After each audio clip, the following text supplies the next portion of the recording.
Whether you're starting a business or looking to expand in Marana, our Town Development Services staff will walk you through the steps towards success. Learn about business licenses, development permits, business loans, local and state resources, and more. Let's get to work. For more information, visit maranaaz.gov/business development. Have you heard? Marana has unforgettable festivals and events. From parades to fireworks, rodeo competitions to light shows, we'll show you a good time. Learn more about the Marana Signature Event Series by visiting maranaaz.gov/events. Welcome to Real Talk with the Town, where I sit down with Marana staff to answer your burning questions about our beautiful community. My name is Terry Rozema, and I'm the town manager for the town, so let's get started. Welcome, everybody, to another episode of Real Talk with the Town. My name is Terry, and I am your host, and today we're joined by Jason Angell. Jason, you might hold the record for most times on the podcast. Yeah, I think some of the awards that you've earned on this probably go to me. we should give all the awards to Jason. Well, not because all of them. Okay, a couple. Couple go to Jason. Well, if Jason's on the show, I think you probably realize by now we're going to be talking about development. And this is specifically set up to answer 5 questions that have come in the last few weeks about development. So we're going to jump to that here in just a minute. But before that, we're going to do an icebreaker. I happen to know that Mr. Angell has a senior in high school, going to be an empty nester soon. Yeah. How are you feeling about that? It's different. It's crazy. It is very strange, isn't it? Yeah. Yeah, having gone through that, it's a very strange feeling. But so tell me a little bit about what's going on with Addie, because you're out there hunting for colleges for Addie to go to, maybe play some softball. Yeah, like you said, Addie's a big softball player. She's been doing it for a number of years and really loves it and enjoys it, is excelling at it. So we've been hunting colleges and doing different visits. We've gone to St. Francis up in Chicago was one of the first ones that she had taken a visit to and got to meet the coaches and the players and all that. Western New Mexico, she was just over there a couple of weeks ago looking at that university and doing some workouts with the team. Just recently, she verbally committed to play at Scottsdale Community College. Oh, right on. Which is a 2-year program. So be a little bit closer to home, which her mom and I would love the opportunity to continue to watch her play if that's what she chooses. But we're also looking at just general colleges. Good. If you decide not to pursue softball, which that's her 100% her choice. Yeah. If she does or does not, then where does she want to go? So we're looking at the NAUs and the U of A's and all of that. Fantastic. Well, I know that you guys have been really big in supporting that and helping the entire team, because you've coached their team and they went on to win some titles and do some things all across the country. So we would a shout out to Addie Angell and hope she lands in a great place for her from a collegiate standpoint. Softball, if she decides to do that, we'll be sure to follow that in the future. Well, we got quite a few questions here. I'm going to actually start. This is number 5 on the list, but we're going to start. We're going to pop it right up to the top, right, man, because I love it when people get feisty, and this person's a little bit feisty. When will you stop destroying Marana with awful, ugly apartments? You are making it a terrible place to live! ! So, Jason, when are you going to stop? Yeah, well, that's not our decision to make. Okay. That's the market that drives, the apartments. And from what we're seeing right now, apartments are pretty much slowing down. We don't have any new proposals for apartment complexes to go into the community. We kind of had that rush the last couple of years where we saw 5 different apartment complexes go up, which was very unique. Simultaneously. Yeah, there was a lot of them under. So you can kind of understand residents going, what the heck's going on with all these apartment complexes? Right? Yeah, absolutely. But before those went up, we really didn't have that many apartment complexes in our community, or at least based upon the population that we had at that time. We were probably in the low 50s, and we probably had, I would say, 3 or 4 apartment complexes that existed within our community. That's really not a lot. When you look at the size of our community and the pace of growth, you would expect to see more. And now that those additional ones have come in, I think the reason why they're slowing down is you're seeing that it's become a little saturated with the number of units that are available out there. So we were underserved prior to Correct. those apartments going up. Now they're up, and we feel like we're in a pretty good place with apartments. I mean, Yeah, I think so. I mean, like I said, the developers, there was one developer that had acquired property down in the Ina and Silver Bell area that was looking at potentially doing another apartment complex because they had just recently built one. They've indicated to us the market's pretty saturated right now in that area. And so they're going to wait and come back, perhaps a couple of years from now to pursue that project. But, just this general question, I always laugh at it when I see, the negative connotations that get thrown at apartments. We talk about it internally from a staff perspective, whether, at some point in our lives, we probably all spend time living in an apartment. Absolutely. Whether it was when you were multiple apartments. Yeah. or you have family members, kids perhaps Yep. that have gone off to college or graduated and, starting their career, they can't afford a house. Right. So the apartments get such a negative connotation, but so many of us have spent a portion of our lives living in an apartment. It's diversity of housing, right? Correct. Not everybody can live in a house. Not everybody can afford to buy their own townhome or condo or whatever. And renting and apartments are certainly a way to be able to accomplish that. Yeah. So I'm sorry to the listener who thinks we're ruining the town of Marana with the apartments, but it looks like they're slowing down. If that is of any consolation, I hope it is. All right, so let's move on to something else. Now, this is coming in from a resident of the Dove Mountain area, specifically asking about the commercial center there where the old Bashes used to be, talking about any future development there on the horizon. Anybody going into the Bashes, anybody building on the vacant pads that are there, anything you can share with us about that, Jason? Yeah, we really haven't seen much activity there. We continue to push it. And when I say we, I work quite a bit with Kurt Woody, our economic development director, constantly talking about that site whenever he gets inquiries for people that are looking for a certain square footage or an existing facility. He always has that at the top of his list as far as responding to those inquiries. But we haven't seen any new interest for development in that area, either within the commercial pad or on the front side of the Dove Mountain development. The property that is where the old Bashes is owned by a family that lives in Florida. They really don't show an active participation in wanting to market that property, which is what I think kind of hurts us as far as being able to attract certain things there. But we're doing our best from a community standpoint to try and draw as much interest as possible to that area. But in the end, it's ultimately going to be up to the builder or the developer to decide what uses they would like to see land there. Yeah. So I think I get this question probably 6, 7, 8 times a year. Why don't they put a Trader Joe's in the old Bashes? Why don't they put a Whole Foods in the old Bashes? And we try. Yeah. We make contact with them on a routine basis to try to talk them in. One of the things is the footprint there is what I'm being told is too big for one of those types of stores.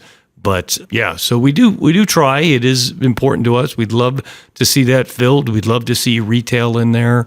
Just not happening right now. Correct. So if there's a resident up there in Dove Mountain that has some money and wants to open up a grocery store in there, that'd be fantastic. So let's move on.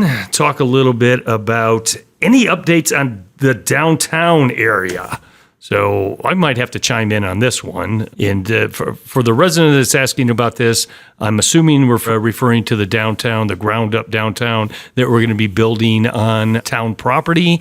And we are getting close to finalizing a development agreement. Our town attorney, Jane Farrell, has been working on that diligently now for months, going back and forth with the attorney for the developer, trying to finalize all the deal points. I will say it's been much more complicated than perhaps any of us ever anticipated, but I'm happy to report that we're getting very close to the finish line. We're hoping to bring something before the council here in October. That would mean probably a year to a year and a half of design. Is that fair, Jason? Yeah, a year and a half design for those first couple of buildings they're going to build. And so, we're not too far away. And that is exciting. Yeah, absolutely. I know you don't live too far from here. So No, it'll be great. You're going to ride your bike down here and eat at the restaurant in downtown. Yep.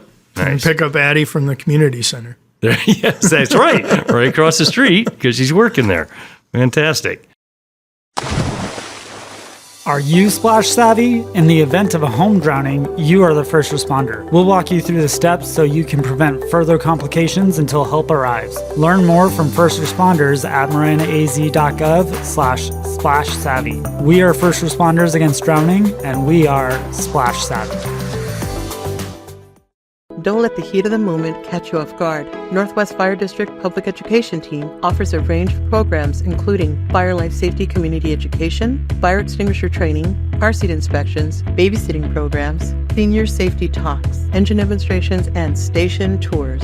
Your well-being is our priority. For more information, visit nwfdaz.gov or call us at 520-887-1010. Together, we can create a safer and more informed community.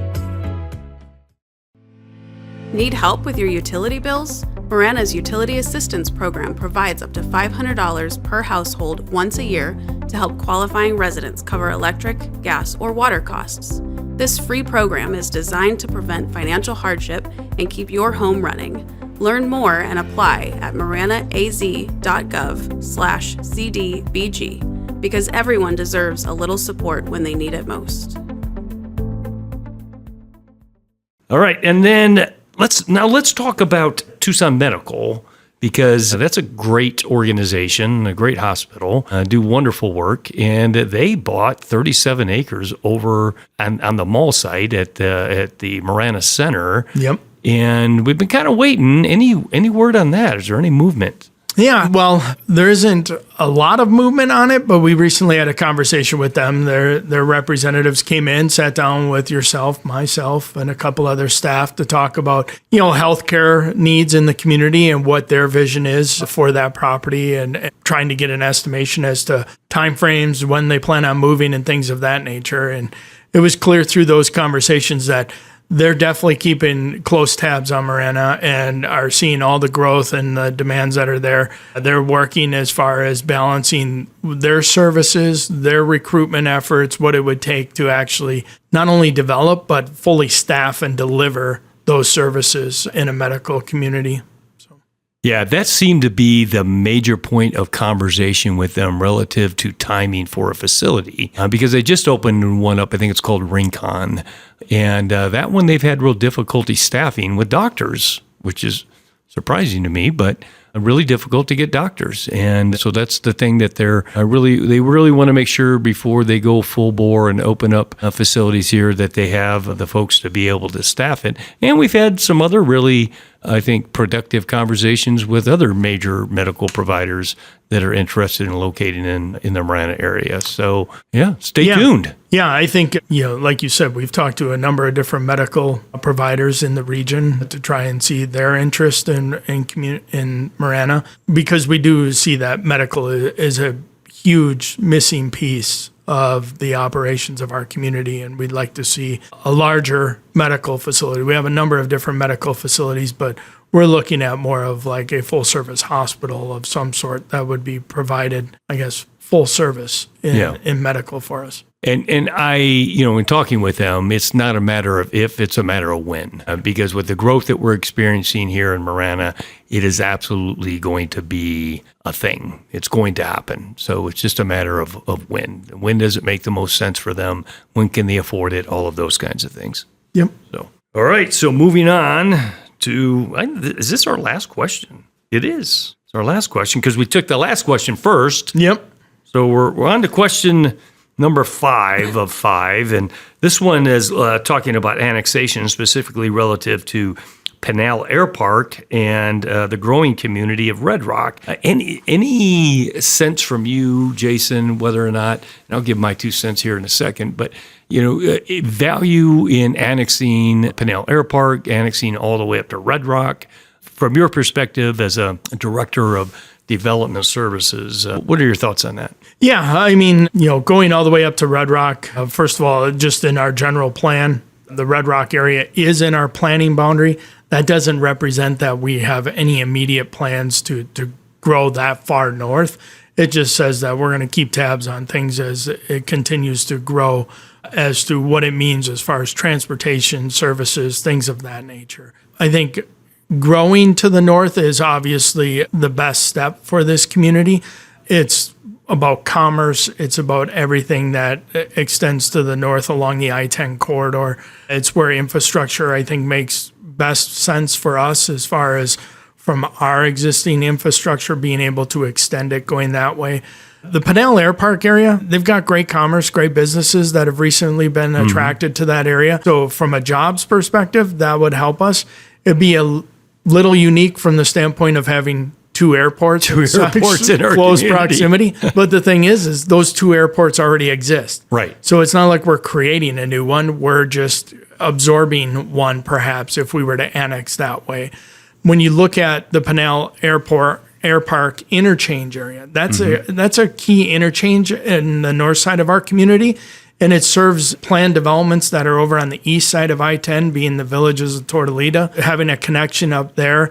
Coming out on the west side, it's immediately on the north side of our existing boundary. Right. So, the Pinal Airpark, I think, is a closer possibility than perhaps getting to Red Rock. That's a little further out for us, and there's a lot of vacant property, undeveloped property in between us and Red Rock right now, and I think that'll be sometime before that's even part of a conversation.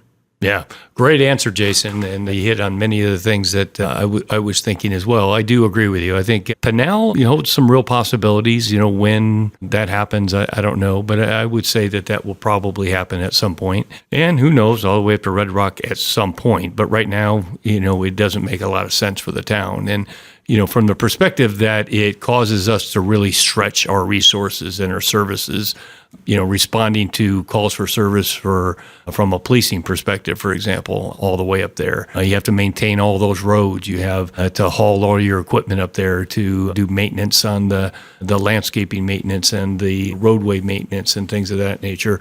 Plus, you enter into kind of a little bit of a difficult situation when you're in two different counties. Yeah. Because if you arrest somebody in Pinal County and you need to take him to jail, you can't take him to the Pima County Jail. You got to take him to the Pinal County Jail, which is all the way out in Florence, I believe. I'm pretty sure it's out in Florence. So you got to drive about an hour and 10 minutes or hour and 15 minutes to get there if you got to take somebody to jail. So it does create some nuances and some challenges, none of which can't be overcome, but it's not something that we're looking at in the immediate future, I would say. And to all your points and the points that I just made, hopefully that makes sense to our listeners. So any other development stuff, not on this page, because those are the 5 questions that came into the podcast, but anything out there that you're seeing, hearing, talking about at all? From a general development standpoint, there isn't any new developments that are really starting up. We have a number that perhaps for the general citizens they see as starting up. For us, we see these as projects that have been in the works for years and perhaps even talked about for years. So, Monarch's moving along pretty well right behind town center here. Should see homes going vertical there pretty much any day. Permits have been reviewed and are ready to be issued. So we should see some homes going up there.